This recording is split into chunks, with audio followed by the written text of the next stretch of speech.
Il arrive un moment dans la vie de chaque homme où il doit affronter une vérité silencieuse qu'il a fui toute son existence. Une vérité enfouie sous des années à courir après l'approbation, à répondre avec empressement, à réorganiser ses plans juste pour être là pour elle. Vous pensiez qu'être disponible faisait de vous un homme fiable. Vous pensiez que répondre présent signifiait être digne. Vous y avez cru parce que le monde vous l'a dit. Un homme véritable prouve sa valeur par sa volonté de servir, d'écouter, d'attendre. Mais si je vous disais que cette disponibilité est votre cage, et si votre présence constante était la raison même pour laquelle elle ne vous voit plus, vous, l'homme qui répond à chaque appel, qui réplique à chaque message, avant même qu'il ne soit lu, qui se présente non pas parce qu'il le désire, mais parce qu'il espère qu'elle verra enfin le poids de sa dévotion. Laissez-moi vous demander, l'a-t-elle jamais vraiment vu? Vos oui permanents vous ont-ils un jour valu son respect? On vous a appris que l'amour se gagne par la performance, que pour être choisi, il faut être omniprésent, que l'homme qui gagne est celui qui reste, qui endure, qui prouve. Mais Carl Jung nous a avertis du danger de trop s'identifier à la persona, ce masque que nous portons pour être aimé, accepté, le bon garçon, le protecteur, le héros. Mais sous ce masque se trouve un homme qui disparaît lentement de sa propre vie. Car chaque fois que vous faites taire votre désir pour accommoder le sien, chaque fois que vous retardez vos rêves pour vous adapter aux siens, chaque fois que vous donnez sans rien recevoir en retour, vous vous abandonnez. Et personne ne peut aimer un homme qui s'abandonne lui-même. Elle apprécie peut-être les avantages de votre présence, elle se complaît peut-être dans le confort de votre attention, mais elle ne vous désire pas ardemment. Et cette différence vous anéantira si vous n'apprenez pas à la voir clairement. L'énergie masculine s'épanouit dans la mission, pas dans la permission. Vous n'êtes pas né pour orbiter autour de ses caprices. Vous n'avez pas été créé pour décorer sa vie pendant que la vôtre part en fumée. Vous n'êtes pas disponible à chaque demande, car votre vie n'est pas un service après-vente. Vous êtes un être souverain, un homme dont l'attention doit être méritée et non extraite. Et quand vous cessez enfin d'être disponible, tout change. Pas seulement la façon dont les femmes vous traitent, mais la façon dont l'univers vous perçoit, car il observe vos décisions. Il fait écho à votre énergie. Il répond à vos limites comme un miroir. Retirez-vous et le pouvoir revient. Refusez l'accès. Et soudain, vous n'êtes plus un bruit de fond. Vous êtes un mystère. Le silence ne signifie pas la défaite. Il signifie que vous vous êtes souvenu de votre valeur. Et voici la vérité que Jung n'a jamais édulcorée. Chaque transformation commence par l'inconfort.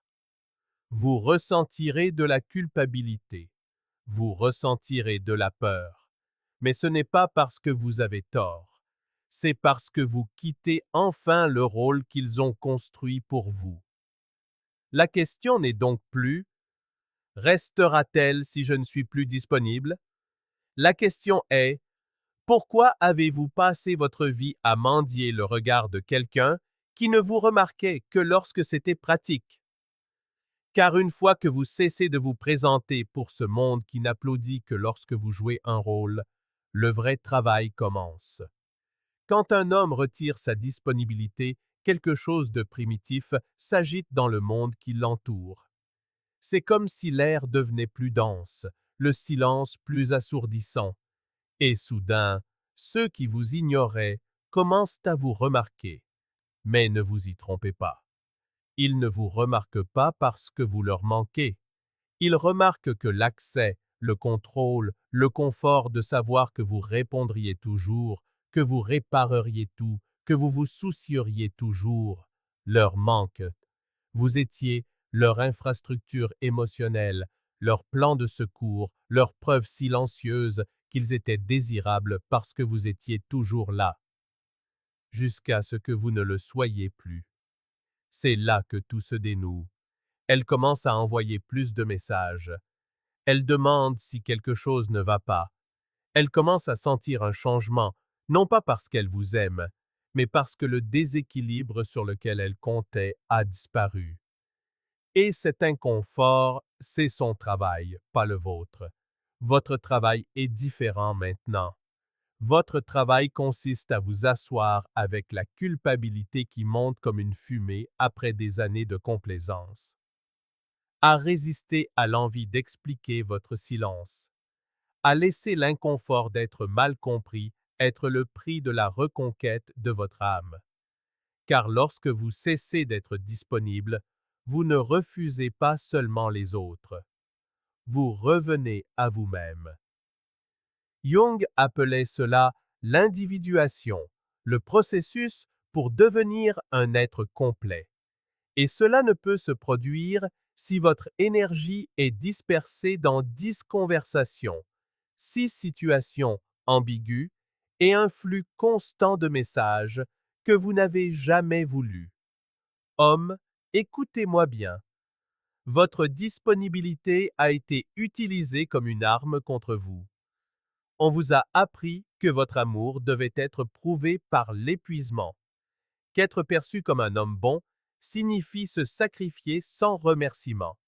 Que son bonheur est votre tableau de bord, même si vous mourrez à l'intérieur. Mais la masculinité n'est pas le martyr, et votre valeur ne se mesure pas à la part de vous-même que vous abandonnez. L'homme qui est toujours disponible devient un bruit de fond, prévisible, inoffensif. Mais l'homme qui prend du recul, qui cesse de se présenter pour ce qui le vide, qui se choisit encore et encore, cet homme devient magnétique, non pas parce qu'il joue à des jeux, mais parce qu'on ne joue plus avec lui. Il y a une gravité chez un homme qui ne cherche plus la validation. Un silence en lui qui déstabilise les âmes incertaines. Une puissance qui dit « Je n'échangerai pas ma paix contre ton approbation. »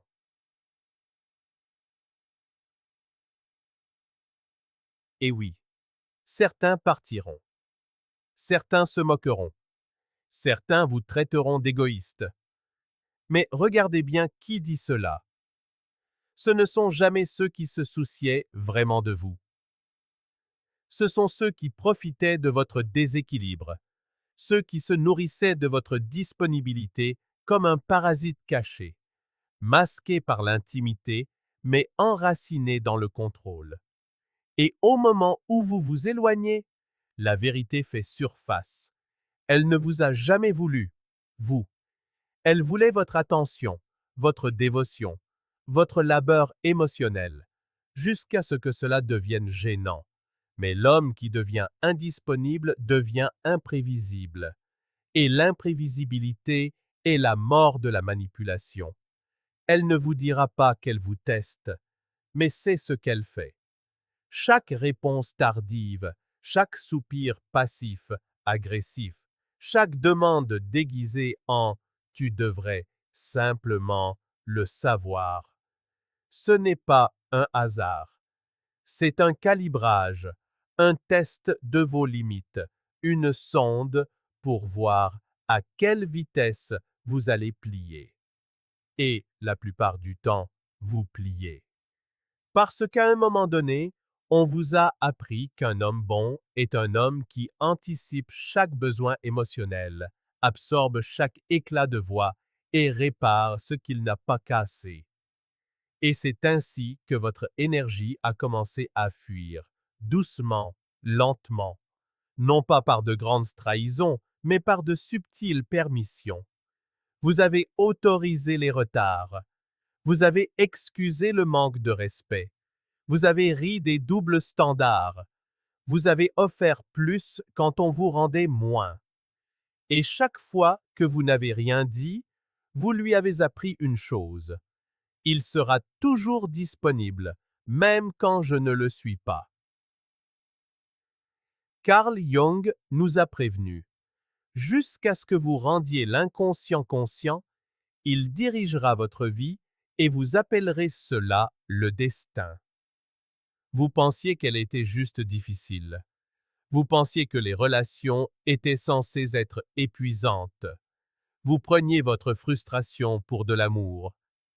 Non, mon frère, c'était une programmation inconsciente et elle dirigeait toute votre vie. Mais quand vous cessez d'être disponible, quand vous cessez de répondre à chaque appel émotionnel comme un chien attendant un sifflet, vous modifiez la dynamique d'une manière irréversible. Elle le sent. L'air change. La laisse a disparu.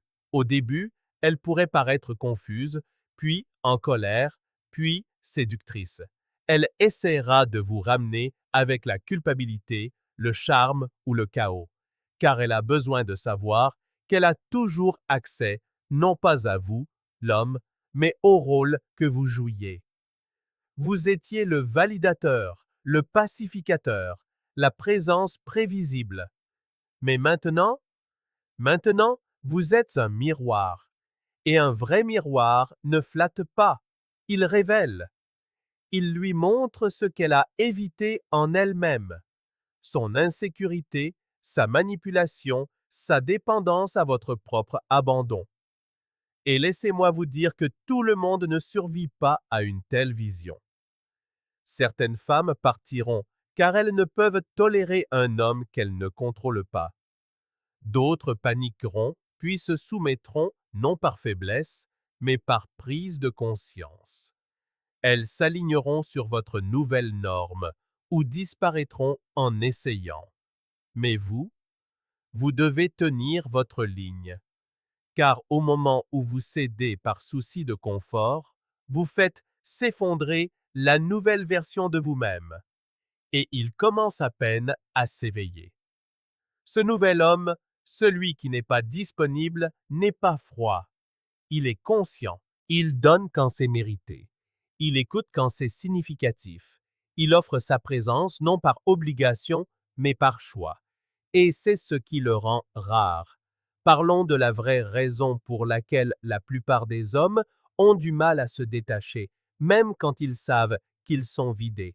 Ce n'est pas la peur d'être seul, c'est la peur de ne plus être nécessaire.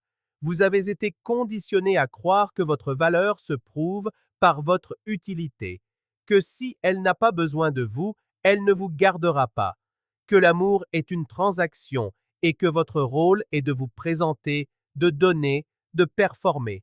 Alors vous restez disponible, non par amour, mais par peur. Et cette peur, c'est la blessure de l'homme non initié. Carl Jung appellerait cela le complexe maternel, cette cicatrice psychique cachée où votre sentiment d'identité a été façonné non par vos propres désirs, mais par la météo émotionnelle de la femme dans votre vie. Vous avez appris très tôt. Si elle est heureuse, je suis en sécurité. Si elle est contrariée, c'est de ma faute. Et maintenant, des années plus tard, vous transportez ce script dans chaque relation. C'est pourquoi vous ne supportez pas son silence. C'est pourquoi vous paniquez quand elle s'éloigne. C'est pourquoi vous répondez même quand vous vous étiez dit que vous ne le feriez pas. Car au fond, vous croyez encore que ces émotions sont votre responsabilité. Mais cette croyance tue votre masculinité discrètement, sans relâche. Chaque fois que vous vous rendez disponible par culpabilité, par peur, par obligation, vous renforcez les chaînes qu'elle ne se rend même pas compte qu'elle tient. Vous rétrécissez, vous disparaissez, et vous devenez un homme qu'elle respecte de moins en moins chaque jour. Et voici le paradoxe. Plus vous êtes disponible, moins elle ressent votre présence. Car la présence n'est pas la proximité. La présence est une puissance. C'est l'énergie d'un homme enraciné en lui-même qui n'attend pas la permission de respirer. C'est le silence d'un homme qui n'a pas besoin de défendre sa vérité. C'est le regard dans vos yeux quand vous n'avez plus besoin d'être choisi, parce que vous vous êtes déjà choisi vous-même. Quand les hommes cessent d'être émotionnellement disponibles par peur, quand ils cessent de sacrifier leur paix juste pour éviter une tempête féminine, quand ils cessent de performer pour des miettes d'affection, c'est là que tout change. Pas seulement dans leurs relations, mais dans toute leur psyché. Ils commencent à dormir plus profondément. Ils marchent avec un poids différent. Ils attirent moins de femmes, mais de plus grande qualité. Et surtout, ils cessent d'être utilisés. Car voici la vérité brutale. L'homme émotionnellement disponible qui ne garde pas son âme devient un utilitaire, un remplaçant, un service gratuit. Et rien ne meurt plus vite qu'un homme qui se donne à un monde qui le considère comme une option. Mais quand vous brisez le schéma, quand vous devenez sélectif, quand votre temps et votre attention redeviennent sacrés, vous vous élevez. Il y a un type d'homme qui entre dans une pièce et n'a pas besoin de dire un mot. Sa présence dit tout. Non pas parce qu'il est bruyant, riche ou qu'il cherche à être vu, mais parce qu'il est en retrait. Parce que son énergie n'est plus dispersée en 1000 endroits, on le ressent. On ne le remarque pas seulement, on le perçoit. Et cet homme est presque toujours celui qui a cessé d'être disponible. Non par amertume, non parce qu'il déteste les femmes, mais parce qu'il a enfin compris le prix de laisser fuir son énergie pour rien en retour. Il ne s'explique plus, il ne court après personne, il ne s'excuse pas de se reposer dans le silence. Son âme, autrefois fracturée par les attentes des femmes et du monde, est lentement revenue à elle-même.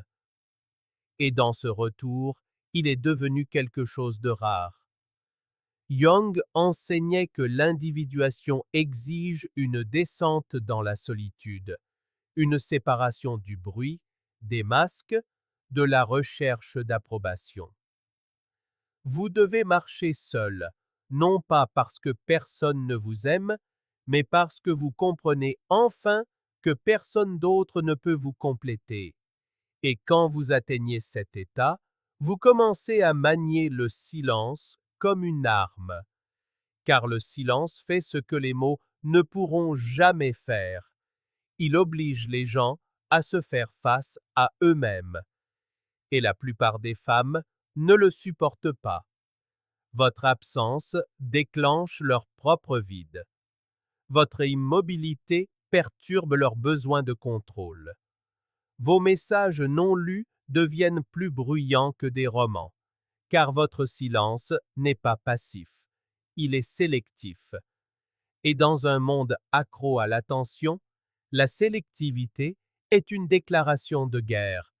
Vous commencerez à remarquer des choses.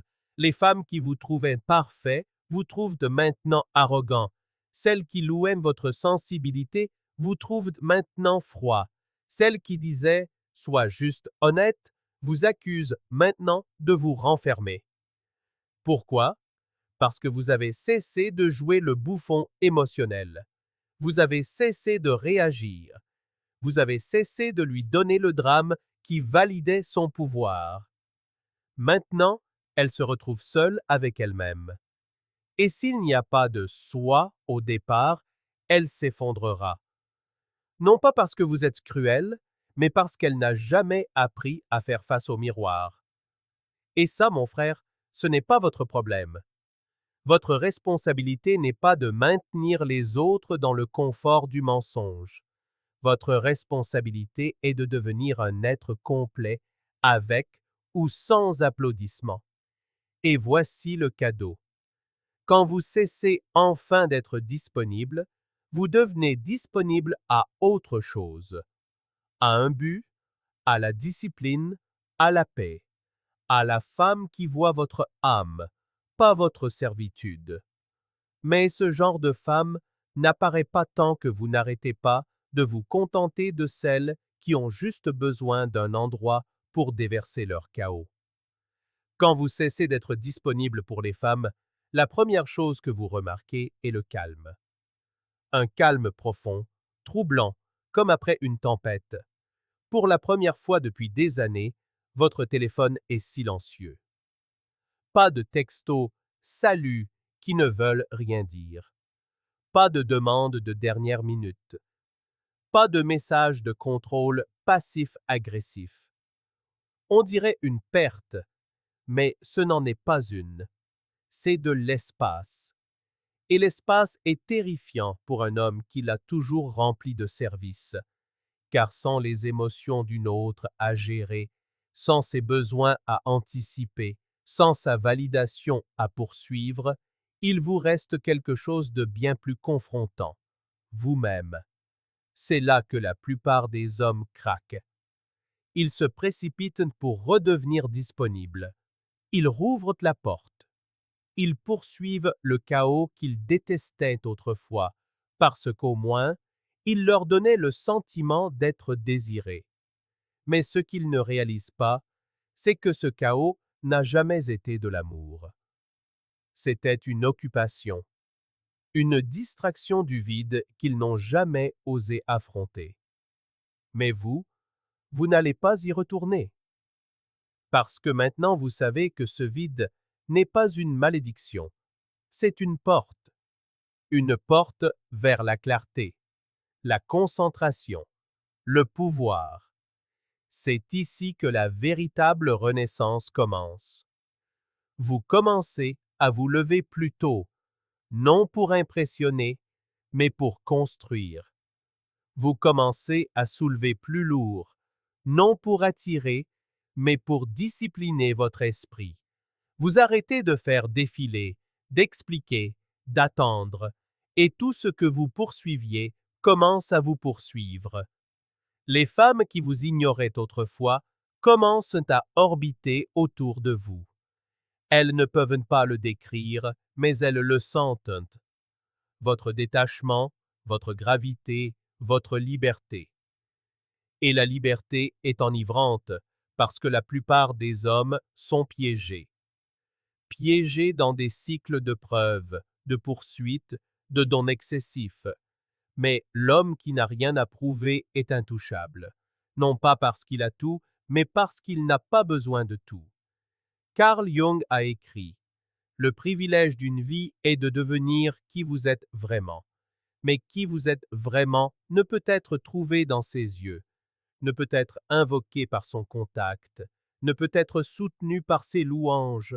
Il doit être excavé par le feu, par le silence, par le retrait. Et voici ce que vous découvrirez. Vous n'avez pas besoin d'elle pour vous compléter. Vous avez besoin qu'elle vous rejoigne à votre niveau. Et si elle ne le peut pas, vous ne plierez pas. Vous ne vous rabaisserez pas. Vous ne retournerez pas à l'homme qui donnait trop juste pour être toléré. Parce que maintenant, votre énergie est sacrée. Votre temps est précieux. Votre présence est un luxe.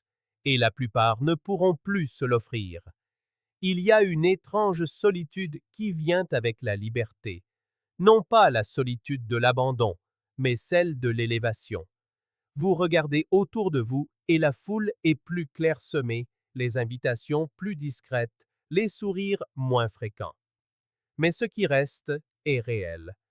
Vous n'êtes plus l'homme qui se plie pour être accepté, ni celui qui se sacrifie pour maintenir une connexion en vie. Vous avez cessé d'être disponible et, ce faisant, vous êtes entré dans quelque chose de sacré, la souveraineté. Et la souveraineté n'est pas bruyante, elle ne mendie pas, elle ne s'annonce pas, elle est, tout simplement. Jung connaissait bien ce chemin. L'individuation, enseignait-il, est le processus de séparation du collectif, de dépouillement de chaque fausse couche, le complaisant, le performeur, le gentil garçon, jusqu'à ce qu'il ne reste que l'essence, la vérité, le centre immuable de votre âme. Et de cet endroit, vous commencez à voir clairement. Vous voyez à quel point votre valeur était liée à votre utilité. Vous voyez combien de femmes prétendaient vous aimer, mais n'aimaient que ce que vous faisiez pour elles. Vous voyez comment votre propre peur du rejet était la laisse qu'elles tenaient. Et maintenant, sans laisse, sans script, sans jeu d'acteur, elles ne savent plus quoi faire de vous. Vous êtes devenu quelque chose qu'elles ne peuvent ni définir, ni manipuler, ni modeler. Vous êtes devenu indisponible. Et dans un monde obsédé par l'accès instantané, l'homme indisponible est la forme de pouvoir la plus rare. Non pas parce qu'il se cache, mais parce qu'il choisit. Il choisit quand parler. Il choisit quand donner. Il choisit qui reçoit son énergie, son temps, son attention. Et la plupart du temps, il se choisit lui-même. Et oui, vous serez mal compris. On vous traitera d'arrogant, de froid, de distant. Vous perdrez des femmes qui ne supportent pas un homme qui ne bronche pas face à leur tempête. Mais vous gagnerez quelque chose de bien plus grand, votre respect de vous-même. Vous vous regarderez dans le miroir et verrez enfin un homme que vous admirez, non pas pour tout ce qu'il donne, mais pour le peu de compromis qu'il fait. Vous entrerez dans les pièces avec une certitude tranquille. Vous parlerez moins, mais direz plus. Vous offrirez votre présence comme un cadeau, pas une garantie. Et finalement, la bonne femme vous trouvera. Non pas parce que vous l'avez poursuivie, mais parce que votre silence l'a fait écouter, parce que votre absence l'a fait réfléchir, parce que votre force l'a élevée. Mais même si elle ne vient pas, tout ira bien, parce que vous n'essayez plus de gagner votre place dans la vie de quelqu'un d'autre. Vous construisez une vie où votre place est déjà assurée par vous. Alors, à chaque homme qui a été vidé, négligé, méprisé ou utilisé, que ceci soit votre éveil. Vous n'existez pas pour servir les appétits émotionnels des autres. Vous n'existez pas pour apaiser des insécurités que vous n'avez pas créées.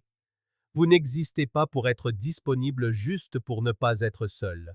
Vous existez pour devenir un être complet, inébranlable, libre. Alors dites-le, à vous-même, au silence, au garçon en vous qui a toujours essayé de mériter l'amour. Je choisis ma paix. Et n'oubliez jamais, quand vous cessez d'être disponible pour les femmes, tout change, car c'est alors que vous devenez enfin disponible pour vous-même.